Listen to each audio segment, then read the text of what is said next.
I'm going to be interviewing you, Benny. Well, I'm going to be interviewing you too, so get that little face that you've got away.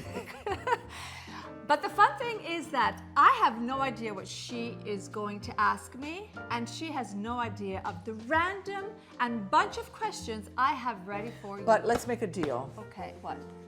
You're going to answer all my questions. There's no makeover. You're not going to say, "Ooh, no, I can't answer Can this." you do that again? No, you can't do that. It's going to be spontaneous. Truth be told, go for it. Okay, let's do a deal. Deal? Done. Okay. This is going to be exciting. Now, my first question is super easy, okay? Okay. What is your full name? My full name is Benedetta Bianchini. When and where were you born? I was born on the 13th of July, 1972 in Rome, Italy. Those were easy. What do you do for a living? Ooh, what do I do for a living? I have the best job in the world because I help people understand and fall in love with the amazing food, culture, ingredients, dishes of Italy. And that's what I do. And it's such a rewarding job when people actually fall in love with me. Because how can you not fall in love with Italian food and wine and cheese and dishes and traditions? And so that's what I do for a living. Do you enjoy your job and why? You already said it, but More explain. I don't enjoy my job. I love it because, you know, we Italians, we from Rome, we are blessed to live in this country that offers so much. And we have so many different traditions and so much culture. And I always love to say that there's no such thing as Italian food. And so when you travel throughout the 20 regions of Italy, you're actually exploring 20 different countries, and each with their own food, their own wines, their own olive oil, and they're all pieces of a puzzle that make sense there. And that's so incredible. And so when you have people that understand, that are willing to learn and understand that, you know, it's not just pasta, pizza, and cappuccino, that there's so much more, it is just so beautiful. And you see the sparkling in your eyes, because that's how we feel about food. You get the sparkle in you guys, you get goosebumps. This is what I want you guys to get, goosebumps. That's why I love it. Basta, because I can continue for a long time. My next question is, are you happy? Yes, I am happy. I am happy, and I'm happy inside. It's very difficult to explain because I've also been very unhappy in my life. But at this moment right now, I feel so blessed and so grateful that it just brings me this sense of happiness and peace. Profoundly happy. I'm profoundly happy. Yes, I'm profoundly happy. I like that question. Mm-hmm. Yeah, are you happy? Are you happy? What is the number one thing that just makes you happy? The number one. Oh gosh, that's difficult, Lala. It's very just like asking me what's your favorite wine. The one thing that makes me happy. You know what? This just life in general. When I wake up in the morning, I always wake up with a grateful heart. And so just the fact that, you know, you're here, you're alive, you're healthy, you know, all the things that we should be blessed to be grateful for, that just makes me happy. There's not one thing in particular. And then you go to the market and I get excited about market. I get a phone call from my sister and that makes me a little bit happy. Not that. So it's just, you know, it's just being grateful for everything that I have. And I think that does give a lot of happiness. And what is the number one thing that you just cannot stand, that really profoundly irritates you? Profoundly irritates you. Besides you? That you don't tolerate. No, what I don't tolerate is, there are many things that I don't tolerate. I do not tolerate people that always complain and then do absolutely nothing to change the situation. And I tend to be, I used to, but I've improved because my sister helped me improve in this, is to try to be a people pleaser. So you just listen to just people communicate. And some people just call you to just vent and complain, and then you suggest you suggest, you give your advice on things, and it's always the same. So it's after years, it's always the same. So people that complain about a situation, but then never do absolutely anything about it. That is something that really bugs me. I hate people that are fake. I hate people that hurt other people, and I talk about personal experience. Yeah, those are the things that upset me a lot.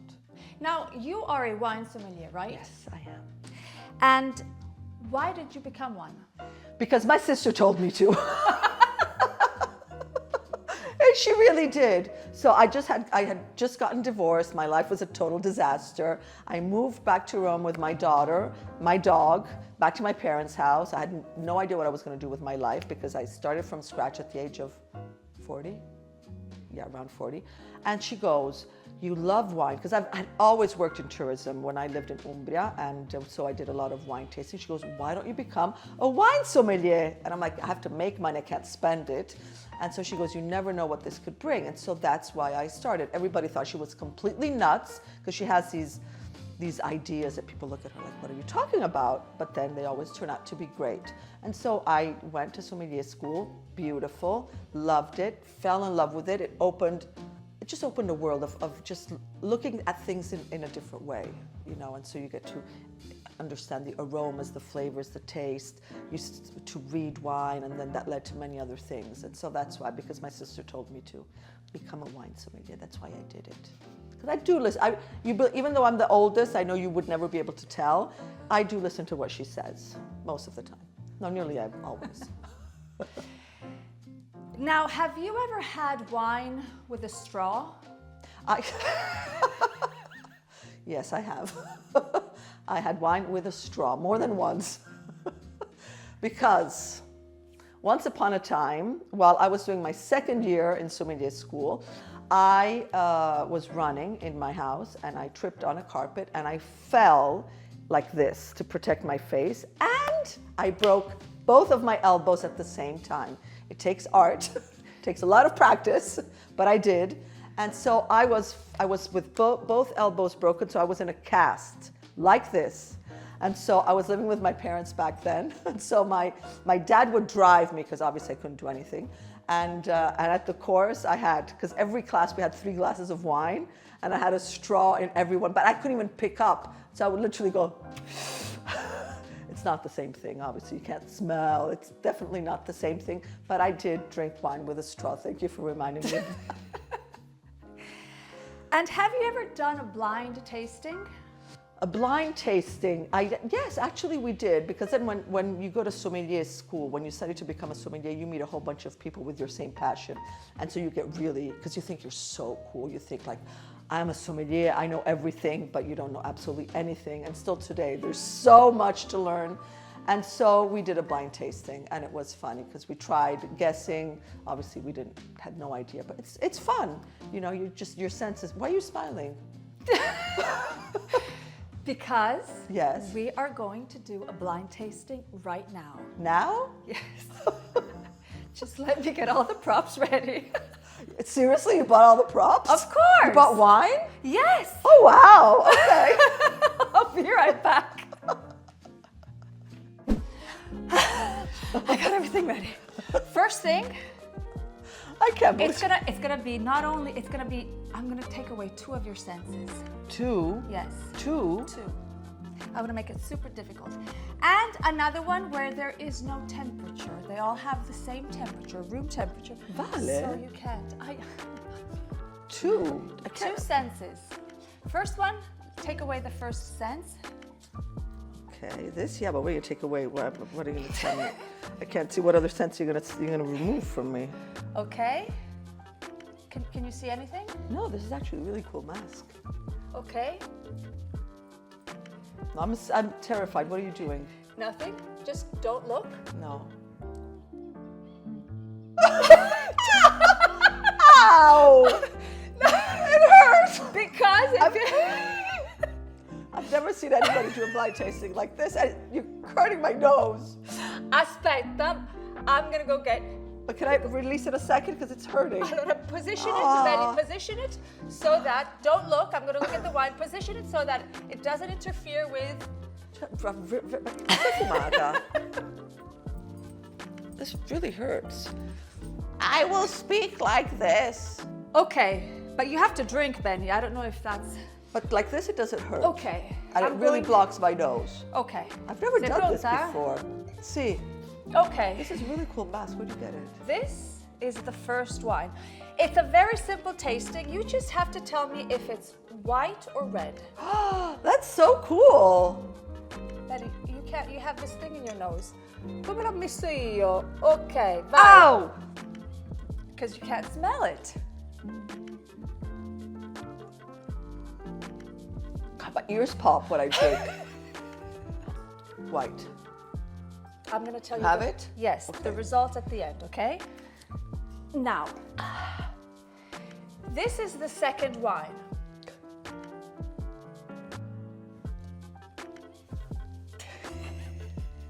She got stained. No. No.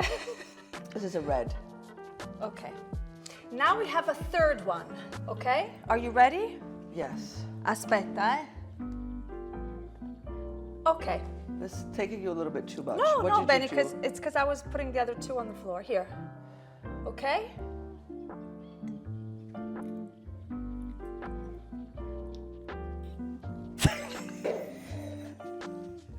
What is it? Vinegar. What is it? It's disgusting. Bravissima! Ah. You see, she is a... I got dirty. She got dirty. She first had your first I wine. got it? Yes. Good. Then you did get the red, She spilled, which she spilled. obviously. And then she also got the vinegar. I've been wanting to do this for such a long time. Well, then thank you. Cheers. You drink that now. Uh-oh, now it's going to be my turn? Yes, it is. Done? Yes. That was fun. I liked it. Okay, we're going to start with a very simple question, exactly like you did. What is your full name? My name, which is a little difficult to pronounce in other languages, it's a very Italian name, Valeria. That's how you say it. Valeria Bianchini. When did you realize that you were a foodie? I actually, from the wisdom of my age, I actually realized that I've always been one. Because when I was graduating from college, from university, we have university in Italy, and I went to work to the United Nations in New York by myself, I just noticed that I was in Barnes and Nobles and all I would buy were books. Then I would go to the farmer's market at Union Square. It was all about food. I would go to the supermarkets and see like the very plasticky looking vegetables and fruits. You know, it's something that I completely did spontaneously. And now if I look back, I think that I've always been one. Yeah, I agree. I agree. This is a tough one. If you could eat only one Italian dish for the rest of your life, Oh gosh, what would it be? Italian dish for the rest of my life. It's very difficult because for me, food is all about what I'm in the mood of. So, what I would be in the mood of, when I'm in a good mood, I like to have sweets, desserts, probably gelato, because there you have a whole bunch of different flavors that I can choose according to my mood. That's a good question. That's a good answer. I didn't think about that. That's a good answer. Talking about gelato, you are a trained pastry chef, and not a lot of people know this. Why did you decide to become a trained pastry chef? Well, I've always loved pastry. And again, back to the question that I was a foodie, when I was in high school in Chile, I would spend my afternoons with my friends baking. And so I've always had this thing about, I just baked. I never actually cooked like savory dishes, I baked. And so, you know, it was just, I always did it. Even when I had my kids, I was always the one making dessert at home. And then in 35, I've always been a full-time mom, but I have always also worked. And so I said, by the age of 40, I'm gonna be doing the job of my life. And I knew it was gonna be in food. And since I'm sort of a perfectionist, I said, you know, I love pastry, then I want to become a professional. Because when I talk to other people, especially in the food world, you do know when in front of you, you have somebody who doesn't have the foundations. And so for myself to understand it more, the chemistry, and for the credibility in my industry, I decided to become a pastry chef. And the funny thing is, you know, in this very prestigious school, as I was doing it, I was like, I'm never gonna be a pastry chef because I'm not here to be a pastry chef. And everybody was like, okay, because I knew I had other plans. I didn't know what they were yet. You didn't know what they were yet, that's true. What is your guilty pleasure? My guilty pleasure. Guilty is my pleasure, I would say, because it would not involve food.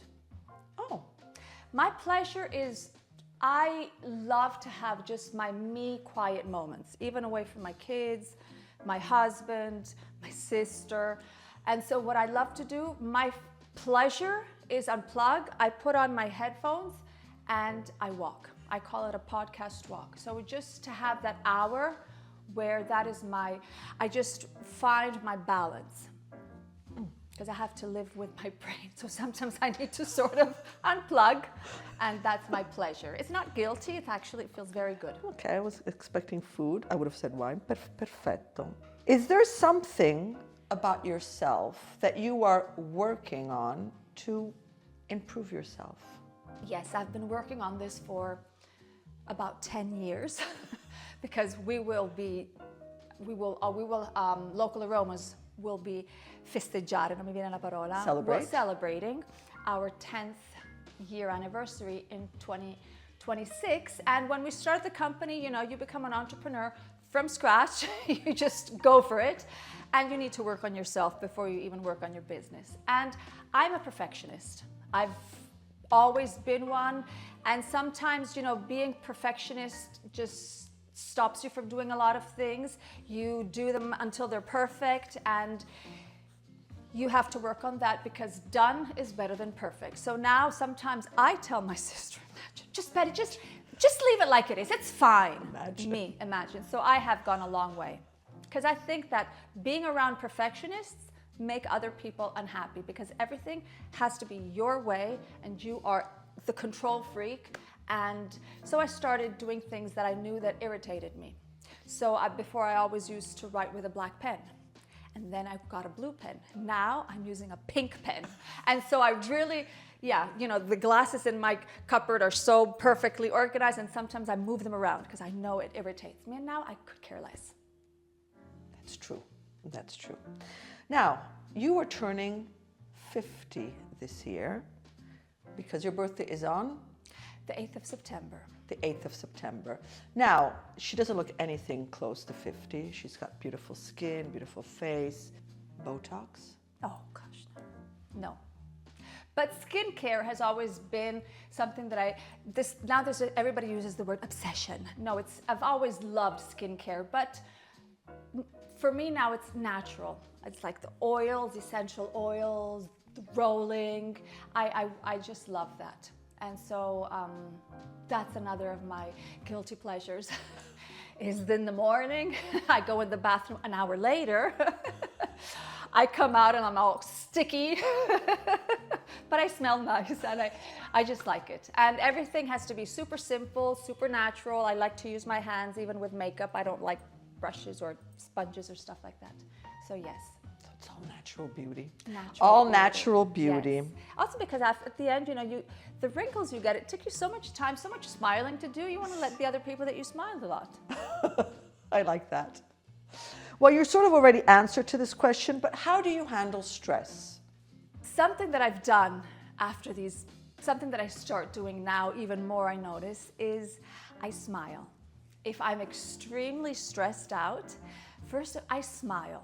And I just do things in a very intentional way. Because if not before, I would just, you know, come si dice, burst into, I would have a fit. I would rely on everybody else around me to calm me down. Now that doesn't happen anymore. First of all, there are very few things that stress me out. All the rest, you know, I have learned to manage.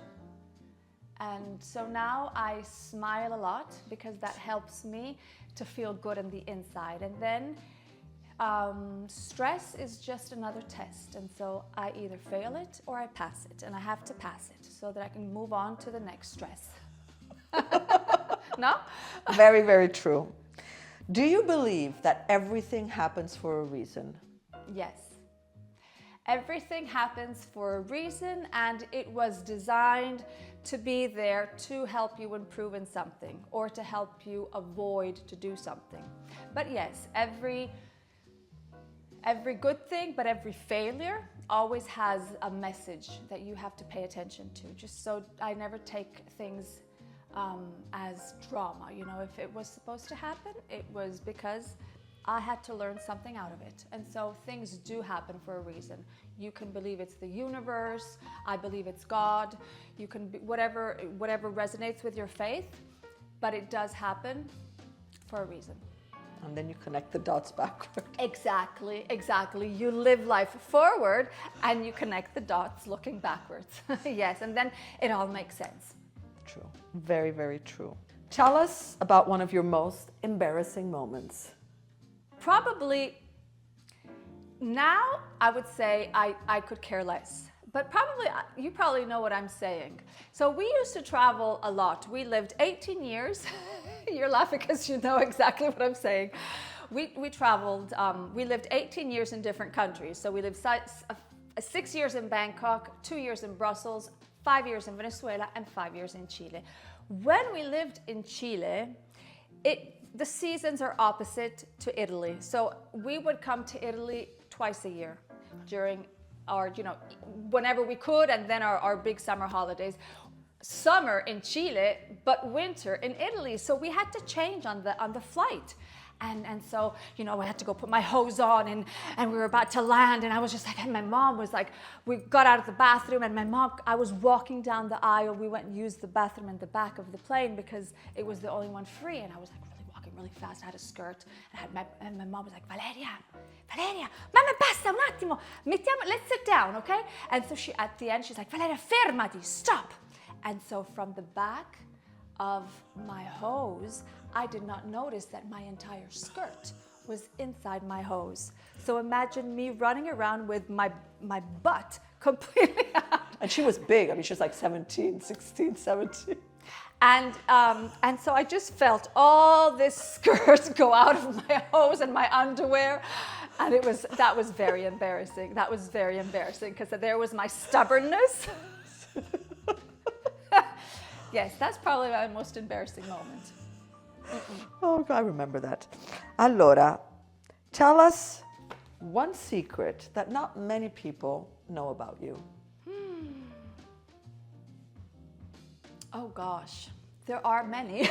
I'm just thinking, which one should I share? A secret is that I don't know how to, when I read out loud, I'm terrible. That is something that I never really understood why, and so I avoid reading out loud because I see that other people, they're just like, okay, they're like sweating as I read.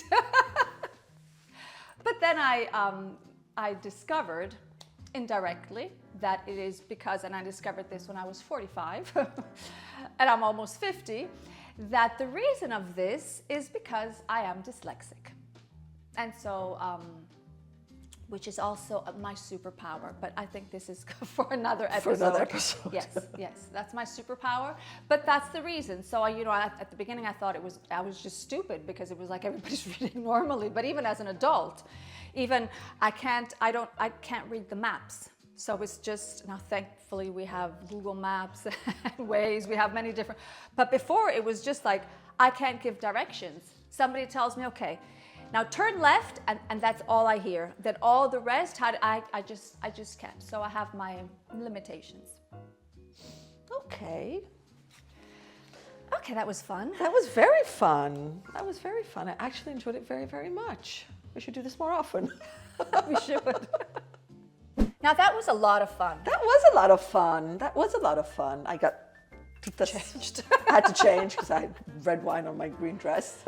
That was fun. That was fun. And you know what? Because asked questions that are just spontaneous for us to ask. We also know each other, and it was a way of you guys also seeing things about us that you don't know.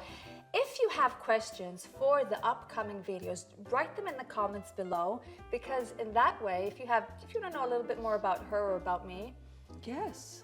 right? Yeah. Write it in the Yeah, you comments, guys ask the question and you we'll give answer. us the questions. Yes, because we're going to be doing this again. So you ask us what you want to know. Be polite. Be polite. Not disrespectful, Exactly. but ask. Salute. Brava. Salute.